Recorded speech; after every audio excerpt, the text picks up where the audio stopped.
தலைவர் கலைஞர் இளமையில் திருவாரூரில் நடத்திய தமிழ்நாடு மாணவர் மன்ற மாநாட்டிற்கு புரட்சி கவிஞர் பாரதிதாசன் அவர்களை அழைக்கிறார் கலைஞர். ஆனால் அந்த மாநாட்டிற்கு புரட்சி கவிஞர் வராமல் வாழ்த்து அனுப்பிவிட்டார். அதேபோல் 1968ஆம் ஆண்டு அண்ணா பிறந்தநாள் விழாவிற்கு அண்ணாவையே அழைத்து அவரை பெருமைப்படுத்த வேண்டும்.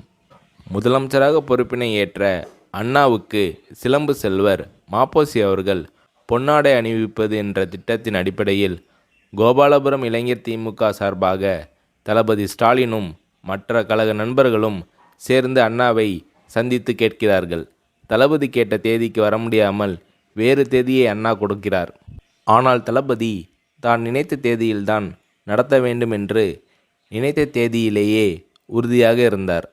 பிறகு அண்ணா அவர்கள் தளபதி கேட்ட தேதியை கொடுத்துவிட்டு தளபதி ஸ்டாலினை பார்த்து, உங்கள் அப்பாவை போல் அடம் பிடித்து காரியத்தை சாதித்து விட்டாய் என்று அன்றைக்கே அண்ணா அவர்கள் தளபதி அவர்களை பாராட்டினார்.